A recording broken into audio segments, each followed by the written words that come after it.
जी नाज़रीन, रमज़ान अल मुबारक के भलारे महीने में मिठी में मंशियात शराब जो आम वाक़े ख़िलाफ़ उते भी जमायत इस्लामी जे अहम अॻुवान मौलवी मीर मोहम्मद बुलेट साहब असां सां राब्तो कयो आहे। अचो त उन्हनि जूं ॻाल्हियूं ॿुधूं। बिस्मिल्लाहिर्रहमानिर्रहीम।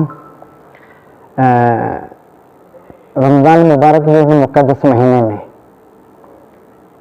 ॾाढो दिली तकलीफ़ इहा पहुचे थी जो असांजे हिन थर पार्क जे ज़िले हेडक्वार्टर पूरे थर पार्क में बिलख़ुसूस जेको ज़िले थर पार्क हेडक्वार्टर जे अंदरि अॼुकल्ह रमज़ान बाग जे बजाए वो एहतराम कंदे माण्हू उन्हनि शयुनि खां जेके मंशियात खां ऐं ग़लति जेके आहिनि रसूमात खां इज्तनाब करणु घुरिजे ऐं इंतिज़ामिया उन मामले ते नोटिस वठी करे उन खे रोकथाम करण जी कोशिशि करे आहे, लेकिन बदकिस्मती सां वो न पियो थिए।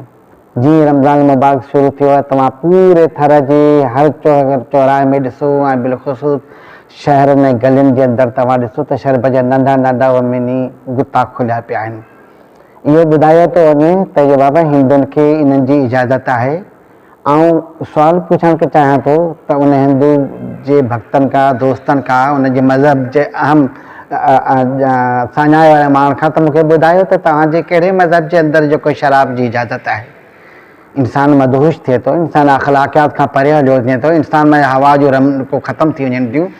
इहे हिंदुनि जी आड़ में अची करे ऐं सभिनि जे लाइ हिकिड़ो जेको आहे लठो हुयो न, आउं सम्झां थो त इहो इंतिहाई गैर अख़लाक़ी आहे ऐं इंतिज़ामी इन मामले ते नोटिस वठणु घुरिजे न वरितो वियो आहे। रमज़ान मुबारक में होटलुनि ते पाबंदी लॻाई वञे थी, सुठी ॻाल्हि आहे, लॻाइणु घुरिजे। ॿियनि शयुनि ते जेको आहे खाधे पीते हर को माण्हू एतिराम नथो जेको आहे शयूं इज्तनाब करे थो। इवन एसि ताईं त जेको मरीज़ आहे उहो पाणी पीअंदे बि शर्माए थो। पर मूंखे ॻाल्हि सम्झ में कोन थी, इंतिज़ामी अहिड़ी छूटनी ॾेई छॾी आहे जो तव्हां ॾिसो त सोशल मीडिया ते पोइ कुझु ॾींहंनि खां वठी मिठी शहर जे अंदरि गुतनि ते रश एॾी लॻी पई आहे जीअं को इदारो रिलीफ तक़सीम पियो करे।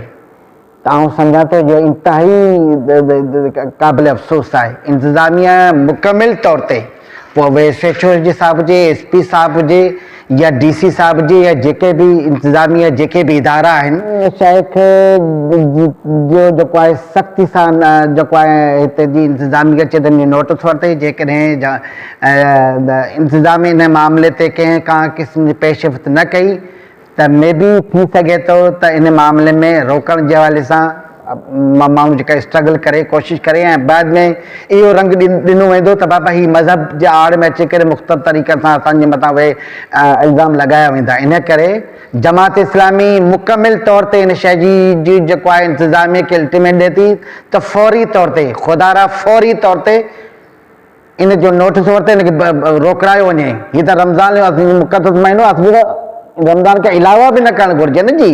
ये इंसानी इनमें असांजो नौजवान जेको आहे सफ़र करे थो थर में जेके ख़ुदकशी जो उन वॾे में वॾो जेको आहे न सबबु इहो आहे शराब ऐं गुतन ऐं मंशियात जे हवाले सां।